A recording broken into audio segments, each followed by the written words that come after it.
Study visa ਦੇ ਮੁੱਦੇ ਤੇ ਮੈਂ ਬਣਾਂਗਾ ਤੁਹਾਡੀ ਆਵਾਜ਼। ਕੰਸਲਟੈਂਟ ਨੂੰ ਪੁੱਛਾਂਗੇ ਸਿੱਧੇ ਸਵਾਲ ਤੇ ਤੁਹਾਨੂੰ ਮਿਲਣਗੇ ਤੁਹਾਡੇ ਸਵਾਲਾਂ ਦੇ ਜਵਾਬ।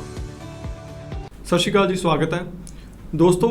ਅੱਜ ਦੇ ਸ਼ੋਅ ਦੇ ਵਿੱਚ ਗੱਲ ਕਰਾਂਗੇ PTE ਦੀ ਤੇ ਜਾਣਨ ਦੀ ਕੋਸ਼ਿਸ਼ ਕਰਾਂਗੇ ਕਿ ਕੋਈ ਪਾਰਟਿਕੂਲਰ ਸਿਨੈਰੀਓ ਇਹੋ ਜਿਹੇ ਵੀ ਹੁੰਦੇ ਨੇ ਜਿਨ੍ਹਾਂ ਦੇ ਵਿੱਚ PTE ਨੂੰ IELTS ਤੋਂ ਓਵਰ ਐਂਡ ਅਬਵ ਰეკਮੈਂਡ ਕੀਤਾ ਜਾਂਦਾ।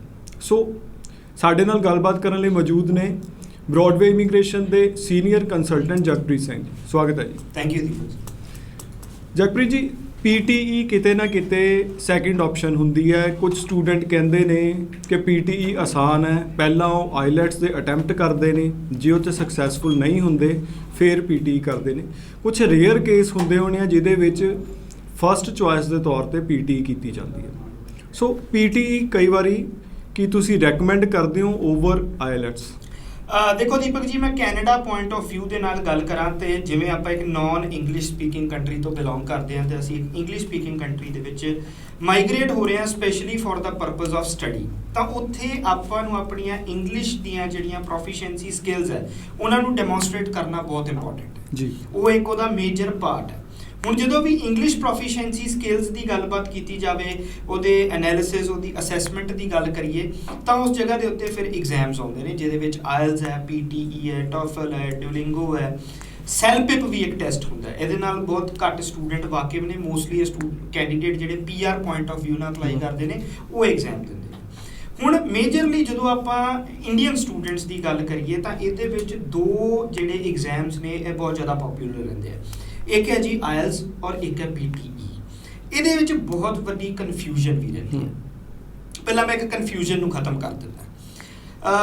IELTS ਦੀਆਂ ਰਿਕੁਆਇਰਮੈਂਟ ਜਦੋਂ ਵੀ ਸਟੂਡੈਂਟ ਦੇਖਦੇ ਨੇ ਤਾਂ ਉਹਦੇ ਵਿੱਚ 6 ਈਚ ਜਾਂ 6 ਓਵਰਆਲ ਨਾਟ ਲੈਸ ਦੈਨ 5.5, 6.5 ਨਾਟ ਲੈਸ ਦੈਨ 6। ਸੋ ਇਦਾਂ ਦੀਆਂ ਜਿਹੜੀਆਂ ਰਿਕੁਆਇਰਮੈਂਟਸ ਨੇ ਉਹ ਰਹਿੰਦੀਆਂ ਨੇ।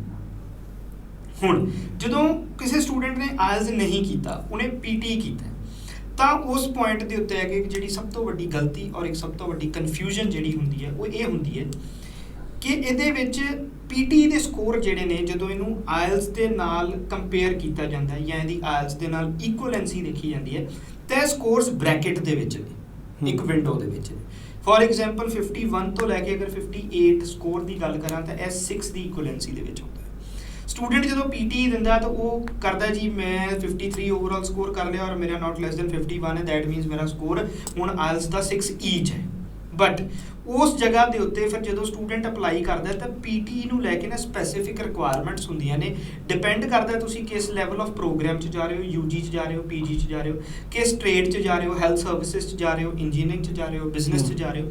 ਸੋ ਉਹਦੇ ਅਕੋਰਡਿੰਗਲੀ ਸਪੈਸੀਫਾਈਡ ਪ੍ਰੋਗਰਾਮ ਨੂੰ ਲੈ ਕੇ ਸਪੈਸੀਫਿਕ PTE ਰਿਕੁਆਇਰਮੈਂਟਸ ਹੁੰਦੀਆਂ ਨੇ ਜਿਹੜਾ ਕਿ ਹਰ ਸਟੂਡੈਂਟ ਕ੍ਰਾਸ ਚੈੱਕ ਕਰੇ ਕਿ ਉਹਦੇ ਪ੍ਰੋਗਰਾਮ ਦੇ ਰਿਲੇਟਡ PTE ਦਾ ਕੀ ਐਕਚੁਅਲ ਸਕੋਰ ਡਿਮਾਂਡ ਕੀਤਾ ਗਿਆ। ਇੱਥੇ ਸਭ ਤੋਂ ਵੱਡੀ ਕਨਫਿਊਜ਼ਨ ਹੈ। ਸਟੂਡੈਂਟ ਦਾ PTE ਸਕੋਰ ਰਿਕੁਆਇਰਡ ਹੁੰਦਾ ਜੀ 58, 57 ਔਰ 56, ਬਟ ਦੂਸਰੇ ਐਂਡ ਤੇ ਉਹਦਾ ਸਕੋਰ ਹੁੰਦਾ 53 ਨਾਟ ਲੈਸ ਦੈਨ 52 ਨੂੰ ਲੱਗਦਾ ਜੀ ਮੈਂ ਤਾਂ 6 each I can go for it. ਉਹਨੂੰ ਆਫਰ ਲੈਟਰ ਮਿਲ ਜਾਂਦਾ ਹੈ ਬਟ ਲਾਸਟ ਤੇ ਜਾ ਕੇ ਫਿਰ ਉਹਦੀ ਇੰਗਲਿਸ਼ ਦੀ ਜਿਹੜੀ ਕ੍ਰੈਡੀਬਿਲਿਟੀ ਹੈ ਉਹ ਫੁੱਲਫਿਲ ਨਹੀਂ ਹੁੰਦੀ ਤਾਂ ਉੱਥੇ ਫਿਰ ਉਹਨੂੰ ਰਿਜੈਕਸ਼ਨ ਦਾ ਸਾਹਮਣਾ ਕਰਨਾ ਪੈਂਦਾ ਹੈ। ਸੋ ਇਸ ਕਨਫਿਊਜ਼ਨ 'ਚ ਇਹ ਰਿਜੈਕਸ਼ਨ ਕੀ ਇੰਸਟੀਚਿਊਟ ਵੱਲੋਂ ਤੁਸੀਂ ਕਹਿ ਰਹੇ ਹੋ? IRCC ਕਿਉਂਕਿ ਉੱਥੇ ਫਿਰ ਉਹਨਾਂ ਨੇ ਤੁਹਾਡੀਆਂ ਐਕੈਡੈਮਿਕ ਇੰਗਲਿਸ਼ ਕ੍ਰੈਡੀਬਿਲਿਟੀਜ਼ ਸਾਰੀਆਂ ਚੈੱਕ ਕਰਨੀਆਂ, ਤੁਹਾਡੀ ਐਡਮਿਸਿਬਿਲਿਟੀ ਚੈੱਕ ਕਰਨੀ ਹੈ, ਤੁਹਾਡੀ ਐਲੀਜੀਬਿਲਿਟੀ ਚੈੱਕ ਕਰਨੀ ਹੈ। ਤੁਹਾਡਾ ਕਹਿਣ ਦਾ ਮਤਲਬ ਹੈ ਕਿ ਇੰਸਟੀਚਿਊਟ ਕੋਈ ਵੀ ਚਾਹੇ ਉਹ ਕਾਲਜ ਹੈ, ਯੂਨੀਵਰਸਿਟੀ, ਉਹ ਇੱਕ ਵਾਰੀ ਆਫਰ ਲੈਟਰ ਦੇ ਦਿੰਦਾ। ਦੇਖੋ ਦੀਪਕ ਜੀ, ਉਹਦੇ ਵਿੱਚ ਕੀ ਹੁੰਦਾ ਨਾ ਕਿ ਇੱਕ ਪ੍ਰੋਗਰਾਮ ਕਈ ਵਾਰ 3 ਨੋਮਨਕਲੇਚਰਸ ਦੇ ਵਿੱਚ ਅਵੇਲੇਬਲ ਹੁੰਦਾ ਜਿਹੜਾ ਸਟੂਡੈਂਟ ਨੂੰ ਨਹੀਂ ਪਤਾ ਹੁੰਦਾ।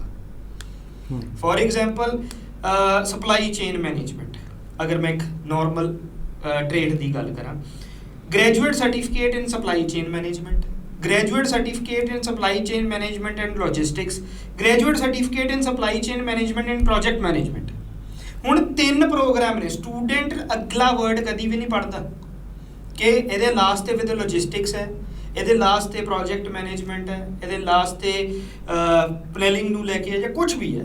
ਸੋ ਉਸ ਪੁਆਇੰਟ ਆਫ ਵਿਊ ਨਾਲ ਸਟੂਡੈਂਟ ਉੱਥੇ ਕਨਫਿਊਜ਼ਡ ਹੁੰਦਾ ਹੈ। ਸੋ ਫਸਟ ਆਫ ਆਲ ਜੋ ਵੀ ਸਟੂਡੈਂਟ PTE ਦੇ ਨਾਲ ਚੱਲ ਰਿਹਾ ਉਹ ਆਪਣੇ ਪ੍ਰੋਗਰਾਮ ਦੇ ਸਪੈਸੀਫਿਕ ਰਿਕੁਆਇਰਮੈਂਟਸ ਨੂੰ ਜ਼ਰੂਰ ਚੈੱਕ ਕਰੇ।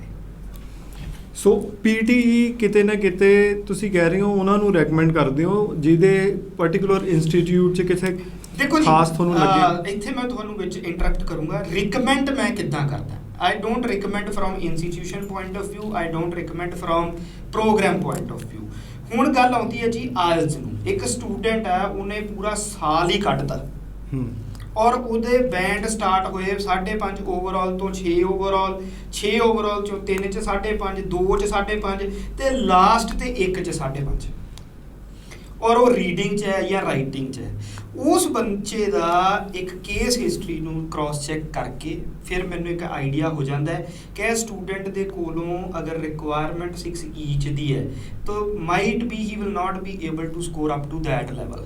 ਠੀਕ ਹੈ, ਉੱਥੇ ਫਿਰ ਮੈਂ ਸਟੂਡੈਂਟ ਨੂੰ ਰਿਕਮੈਂਡ ਕਰ ਦਿੰਦਾ ਕਿ ਤੁਸੀਂ ਜਿੰਨੀ ਤਿਆਰੀ ਕੀਤੀ ਹੋਈ ਹੈ, ਕਿਉਂਕਿ ਕਿਤੇ ਨਾ ਕਿਤੇ PTE ਦੇ ਜਿਹੜੇ ਸਕੋਰਿੰਗ ਸਟੈਂਡਰਡਸ ਨੇ ਨਾ, ਇਹ ਥੋੜੇ ਫਲੈਕਸੀਬਲ ਰਹਿੰਦੇ ਨੇ IELTS ਦੇ ਕੰਪੈਰੀਟਿਵਲੀ। ਔਰ ਸਟੂਡੈਂਟ ਉਦੋਂ ਤੱਕ ਇੱਕ ਵਾਰੀ ਮੈਂਟਲੀ ਪ੍ਰਿਪੇਅਰ ਹੋ ਚੁੱਕਾ ਹੁੰਦਾ ਹੈ, ਸਾਈਕੋਲੋਜੀਕਲੀ ਹੈ, ਉਸ ਚੀਜ਼ ਤੋਂ ਅੱਕ ਚੁੱਕਾ ਹੁੰਦਾ ਕਿ ਹੁਣ IELTS ਮੈਂ ਨਹੀਂ ਕਰ ਸਕਦਾ, ਹੁਣ ਮੇਰੇ ਕੋਲੋਂ ਬਣਨਾ ਹੀ ਨਹੀਂ। ਇੱਕ ਮੈਂਟਲ ਬੈਰੀਅਰ ਕ੍ਰੀਏਟ ਹੋ ਚੁੱਕਾ ਹੁੰਦਾ। ਤਾਂ ਫਿਰ ਉਹਨੂੰ ਅਗਰ ਉਹਦਾ ਇੱਕ ਆਲਟਰਨੇਟ ਦੇ ਦਿੱਤਾ ਜਾਵੇ ਤਾਂ ਉਹ ਕਿਤੇ ਨਾ ਕਿਤੇ ਪਰਫਾਰਮ ਕਰ ਜਾਂਦਾ ਔਰ ਉੱਥੇ ਉਹਦੇ ਪੁਆਇੰਟਸ ਜਿਹੜੇ ਨੇ ਉਹ ਵੱਧ ਜਾਂਦੇ ਨੇ, ਕਿਉਂਕਿ ਉੱਥੇ ਜਿਵੇਂ ਮੈਂ ਦੱਸਿਆ ਬ੍ਰੈਕਟਡ ਸਕੋਰ ਹੈ। ਇੱਥੇ ਆ ਕੇ ਫਿਰ ਮੈਂ ਰਿਕਮੈਂਡ ਕਰਦਾ ਸਟੂਡੈਂਟ ਨੂੰ ਕਿ ਜੇ ਤੁਸੀਂ IELTS ਨੂੰ ਅਚੀਵ ਨਹੀਂ ਕਰ ਪਾ ਰਹੇ, ਹੁਣ ਤੁਸੀਂ ਜਾਣਾ ਤਾਂ ਨੌਨ SDS 'ਚ ਹੀ ਹੈ, ਫਿਰ ਕਿਉਂ 1 ਚ 2 ਚ 5.5 ਨਾ ਜਾਣਾ। You should enter into a PTE and with good scores. ਤਾਂ ਉੱਥੇ ਫਿਰ ਕਿਤੇ ਨਾ ਕਿਤੇ ਵੀਜ਼ਾ ਆਫਿਸਰ ਉਸ ਕ੍ਰੈਡੀਬਿਲਿਟੀ ਨੂੰ ਸਮਝਦਾ ਹੈ। ਸੋ ਇਹ ਰਿਕਮੈਂਡੇਸ਼ਨ ਸਟੇਟ ਹੈ। ਸੋ ਦੋਸਤੋ, ਜੇ ਤੁਹਾਨੂੰ ਵੀ ਲੱਗਦਾ ਹੈ ਕਿ ਤੁਸੀਂ ਹੁਣ PTE ਕਰਨਾ ਚਾਹੀਦਾ, IELTS ਸਕੋਰ ਤੁਹਾਡਾ ਜਿੰਨਾ ਰਿਕੁਆਇਰਡ ਆ ਉਹ ਨਹੀਂ ਆ ਪਾ ਰਿਹਾ, ਤਾਂ ਤੁਸੀਂ ਵੀ ਆ ਸਾਰੇ ਵੀਡੀਓਜ਼ 'ਚ ਜਿਹੜੀ ਰეკਮੈਂਡੇਸ਼ਨ ਆ ਉਹਨੂੰ ਜ਼ਰੂਰ ਇੱਕ ਵਾਰੀ ਧਿਆਨ ਨਾਲ ਸੁਣੋ, ਸਮਝੋ। ਤੇ ਹੋ ਸਕਦਾ ਹੈ ਕਿ ਜੇ IELTS 'ਚ ਤੁਹਾਡਾ ਸਕੋਰ ਡਿਜ਼ਾਇਰਡ ਨਹੀਂ ਮਿਲਿਆ ਤਾਂ PTE 'ਚ ਤੁਹਾਡਾ ਸਕੋਰ ਤੁਹਾਨੂੰ ਮਿਲ ਜਾਵੇ। ਤੁਹਾਨੂੰ ਤੁਹਾਡੇ PTE ਦੇ ਪੇਪਰ ਵਾਸਤੇ ਸਾਡੇ ਵੱਲੋਂ ਵੀ ਸ਼ੁਭ ਕਾਮਨਾਵਾਂ। ਚੈਨਲ ਨੂੰ ਜ਼ਰੂਰ ਸਬਸਕ੍ਰਾਈਬ ਕਰਕੇ ਰੱਖੋ ਤਾਂ ਕਿ ਲੇਟੈਸਟ ਇਨਫੋਰਮੇਸ਼ਨ ਐਨਾਲਿਸਿਸ ਤੁਹਾਡੇ ਤੱਕ ਪਹੁੰਚਦੇ ਰਹਿਣ। ਧੰਨਵਾਦ। ਥੈਂਕ ਯੂ ਜੀ। ਸਟੱਡੀ ਵੀਜ਼ਾ ਦੇ ਮੁੱਦੇ ਤੇ ਮੈਂ ਬਣਾਂਗਾ ਤੁਹਾਡੀ ਆਵਾਜ਼। ਕੰਸਲਟੈਂਟ ਨੂੰ ਪੁੱਛਾਂਗੇ ਸਿੱਧੇ ਸਵਾਲ ਤੇ ਤੁਹਾਨੂੰ ਮਿਲਣਗੇ ਤੁਹਾਡੇ ਸਵਾਲਾਂ ਦੇ ਜਵਾਬ।